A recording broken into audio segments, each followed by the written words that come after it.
Welcome back. రాజ్యాంగంపై దాడి చేస్తూ ఉన్నారు, దేశాన్ని అమ్మేస్తూ ఉన్నారు ప్రధాని మోదీ, కేంద్ర హోంమంత్రి అమిత్ షా, అలాగే ఆర్ఎస్ఎస్. ఈ ముమ్మాటికి దేశ ద్రోహులు అంటూ ఉన్నారు రాహుల్ గాంధీ. సరే, प्रधानमंत्री गद्दार है आपका। जब ये आरएसएस से कार्यकर्ता आपके सामने आएंगे, नरेंद्र मोदी की बात करेंगे, अमित शाह की बात करेंगे, उनसे आप सामने उनको कहो कि आपका प्रधानमंत्री गद्दार है, आपका होम मिनिस्टर गद्दार है, आपका संगठन गद्दार है, आपने हिंदुस्तान को बेचने का काम किया है। अंबानी अदानी को पूरा देश बेच देता है, इस पर आक्रमण करता है। जब ये आरएसएस से कार्यकर्ता आपके सामने आएंगे, नरेंद्र मोदी की बात करेंगे, अमित शाह की बात करेंगे, उनसे आप सामने उनको कहो कि आपका प्रधानमंत्री गद्दार है, आपका होम मिनिस्टर गद्दार है, आपका संगठन गद्दार है, आपने हिंदुस्तान को बेचने का काम किया है। अंबानी अदानी को पूरा देश बेच देता है, इस पर आक्रमण करता है। సార్ ఏంటి సార్ దేశానికి ద్రోహం చేస్తోంది ఎవరు? ఇదేమి కొత్త విమర్శ కాదు కదా. ఇప్పుడు అదానీ అంబానీ ఇద్దరు గుజరాతీ మిత్రులు, మీరు ఇది ఎప్పటి నుంచో చెప్తున్న మాటే. ఇప్పుడు మన దేశంలో క్యాపిటలిజానికి, మన దేశంలో క్యాపిటలిస్టులకు రాజకీయ నాయకులకు ఉన్న సంబంధాలు కొత్త కాదు. ఇది బీజేపీ టైంలోనే పుట్టలేదు, బీజేపీతోనే స్టార్ట్ కాలేదు. ఆ మాటకొస్తే ధీరుభాయ్ అంబానీ సామ్రాజ్యము, ముఖేష్ అంబానీ సామ్రాజ్యము కాంగ్రెస్ హయాంలోనే బ్రహ్మాండంగా విస్తరించింది.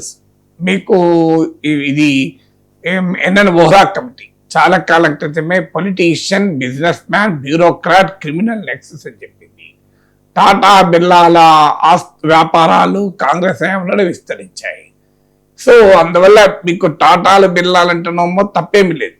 క్యాపిటలిజం అనేది తప్పు కాదు, క్రోనీ క్యాపిటల్ అనేది తప్పు. ఈ రెండింటి మధ్య తేడా ఉంది. క్యాపిటలిజం అంటే నువ్వు జెన్యూన్ గా ప్రొడక్షన్ చేస్తావు, ఇండస్ట్రీలు పెడతావు, కంపెనీలు పెడతావు, లాభాలు సంపాదిస్తావు, అందులో ఎలాంటి తప్పు లేదు. ఎందుకంటే మార్కెట్ ఎకానమీలో ఈ ఇండస్ట్రియల్ యాక్టివిటీ, క్యాపిటలిస్ట్ యాక్టివిటీ లేకపోతే మీకు ఎకానమీ ముందుకు పోదు కదా. సో అన్ని ప్రభుత్వమే ప్రొడ్యూస్ చేయాలి అంటే దాని ఇన్ఎఫిషియన్సీ చాలా భయంకరంగా ఉంటుంది. మనం చూశాం కూడా. అంటే 1991 కన్నా ముందు ఓ గ్యాస్ సిలిండర్ దొరకదు, ఓ టెలిఫోన్ కనెక్షన్ దొరకదు, ఓ స్కూటర్ దొరకదు. సో అందువల్ల మీకు క్యాపిటలిజంలో తప్పేమీ లేదు. కానీ మీకు అటల్ బిహారీ వాజ్పేయి అన్నాడు, unbridled privatisation is dangerous to the economy అని. అంటే అదుపు ఆజ్ఞలు లేని పెట్టుబడిదారీ విధానము ప్రమాదకరం. రఘురామ్ రాజన్ అయితే ఏకంగా పుస్తకం రాశాడు, సేవింగ్ క్యాపిటలిజం ఫ్రమ్ క్యాపిటలిస్ట్ అని. అంటే పెట్టుబడిదారుల నుంచే పెట్టుబడిదారీ ఆర్థిక వ్యవస్థను కాపాడాలి అని చెప్పి 2008 ఫైనాన్షియల్ క్రైసిస్ కు ముందు రాసింది.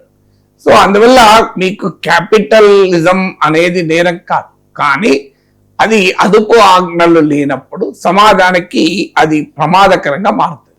సో భారతదేశంలో డబ్బుకు, మనీకి, పాలిటిక్స్ ఉన్న లింక్, క్యాపిటలిస్టులకు, పొలిటికల్ పార్టీస్ ఉన్న లింక్ ఇవాళ కొత్త ఏమి కాదు.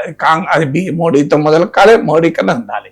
అయితే మోడీ పైన ఆరోపణ ఏంటంటే అదానీ వ్యాపారాలు మోడీ హయాంలో బాగా పెరిగాయి అన్నది ఆరోపణ.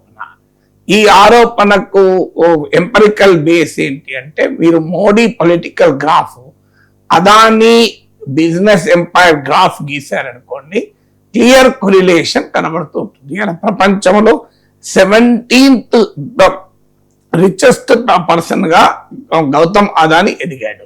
సో అంబానీలు, అదానీలకు, మరి టాటాలకు, బిర్లాలకు తేడా ఏంటి అంటే, టాటానే ఒకసారి అడిగారు, what is the difference between your generation of capitalist and present generation of capitalist అని. అంటే టాటా చాలా అద్భుతంగా చెప్పాడు, my generation produced and amassed wealth, this generation is manipulating and amassing wealth అన్నాడు. అంటే మా తరం పెట్టుబడిదారులు ఉత్పత్తి చేశారు, సంపాదించారు. ఈ తరం పెట్టుబడిదారులమో మ్యానిపులేట్ చేసి సంపాదిస్తున్నారు. ఆ మ్యానిపులేటివ్ ప్రాక్టీసెస్ ఆఫ్ క్యాపిటల్ నే తప్పుపట్టాలి. అందువల్ల దాన్నే క్రోనీ క్యాపిటల్ అంటారు, అంటే ఆశ్రిత పెట్టుబడిదారీ విధానం అని. అంటే అధికారంలో ఉన్న వ్యవస్థల్ని ఉపయోగించుకొని అదనపు ఆర్థిక ప్రయోజనాలు పొందేటువంటి వ్యవస్థ. సో ఇది మన దేశంలో చాలా బలంగా వేళ్ళూనుకుంటున్న మాట నిజం.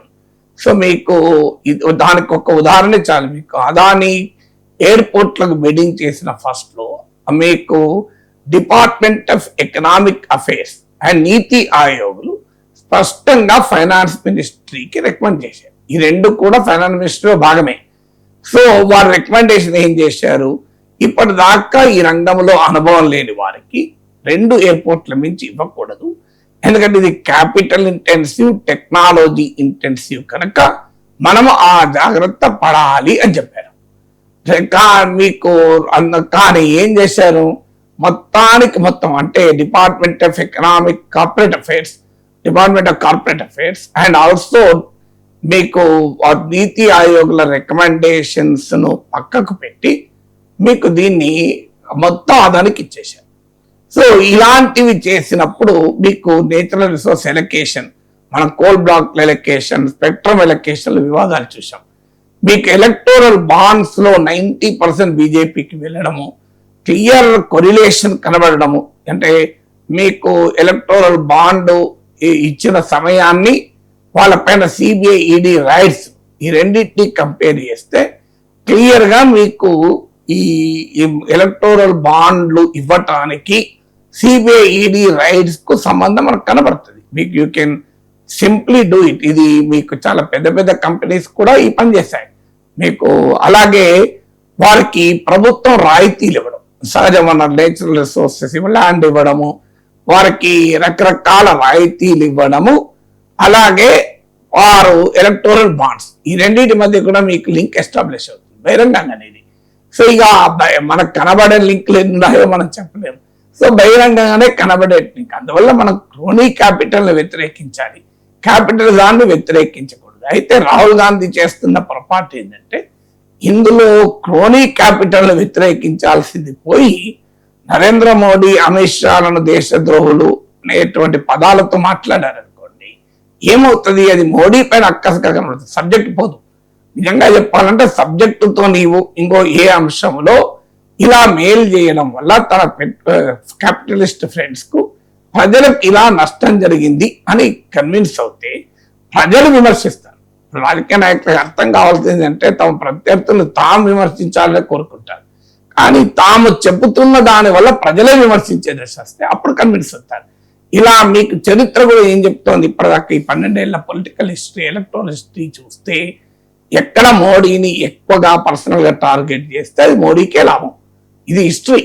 ఎందుకంటే Modi the most charismatic leader ఒకటి. రెండోది పర్సనల్ కరప్షన్ లేదు.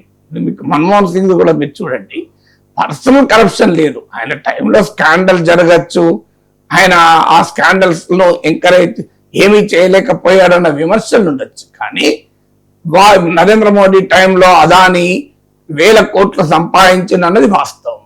అదాని వారికి అనుకూలంగా, అలాంటి వారికి అనుకూలంగా ప్రభుత్వము విధానాలు చేపట్టింది అనేది దాంట్లో లాజిక్ ఉంది. ఇది department of justice, United states గవర్నమెంటే మీకు చెప్పింది కోర్టులో, మాకు భారత ప్రభుత్వం సహకరించడం లేదు అదానికి సమ్మన్లు జారీ చేస్తే అని.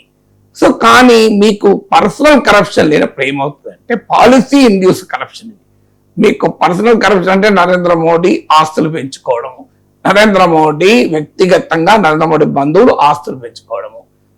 మీకు ఒక ఎమ్మెల్యే ఒక్కసారి గెలిస్తే ఎంత ఆస్తులు పెంచుకుంటారో మనకు తెలుసు. అది మోడీ విషయంలో ఎక్కడుంది, మీకు ఎక్కడైనా పర్సనల్ కరప్షన్ ఉందా? సో పర్సనల్ కరప్షన్ ఆరోపణలు కూడా ఎవరు చేయలేదు కదా. మీకు ఇంతవరకు కాంగ్రెస్ కానీ వేరే వాళ్ళకి కానీ ప్రతిపక్షాలకు కానీ ఇంకో ఇతను నరేంద్ర మోడీ ఇలా డబ్బులు తిన్నాడు, ఇంకో ఇక్కడ దాచాడు. ఈవెన్ ఒకప్పుడు మనకు రాజకీయ నాయకుల పైన వీళ్ళు బ్లాక్ మనీ స్విస్ బ్యాంకులో దాచారు, సేఫ్ హెవెన్స్ లో దాచారు, సెయింట్ కిట్స్ లో అనే విమర్శలు వచ్చాయి. నరేంద్ర మోడీ మీద ఆ విమర్శ కూడా ఎవరు ప్రతిపక్షాలు చేయడం లేదు. మోడీ పెద్ద ఎత్తున బ్లాక్ మనీ సమకూర్చుకొని విదేశాలకు తరలించాలని కూడా ఇంతవరకు ఒక్క ఆరోపణ లేదు. అన్నిటికీ మించి ఏంటంటే నరేంద్ర మోడీ ఫ్యామిలీ కూడా లేదు, ఆయన ఒక్కరు.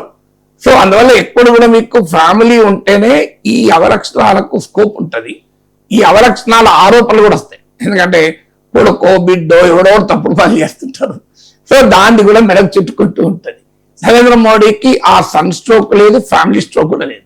సో అందువల్ల మీరు నరేంద్ర మోడీని పర్సనల్ గా అవినీతి పరుడు, దేశద్రోహి అంటే జనం యాక్సెప్ట్ చేయరు.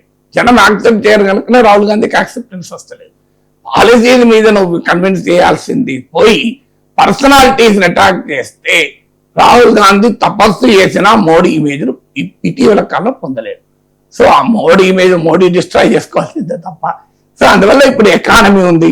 మీరు అడగండి, ఇప్పుడు చూడు పెట్రోలియం సెక్టార్ లో డిపెండెన్సీ 77.6% నుంచి 88.6% ఎందుకు పెరిగింది? $108 గ్లోబల్ ముడి చమురు ధర ఉన్నప్పుడు $72 మేము పెట్రోల్ ఇచ్చాం. మీరు ఇలా 110 ఎందుకు ఇస్తున్నారు? మీరు స్ట్రాటజిక్ పెట్రోలియం రిజర్వ్స్ ఎందుకు నింపలేదు? ఆ కెపాసిటీ ఎందుకు పెంచలేదు? ఇవ్వడగాల్సింది పోయి ఆయన దేశద్రోహి అని అంటే ప్రజలు నమ్ముతారా?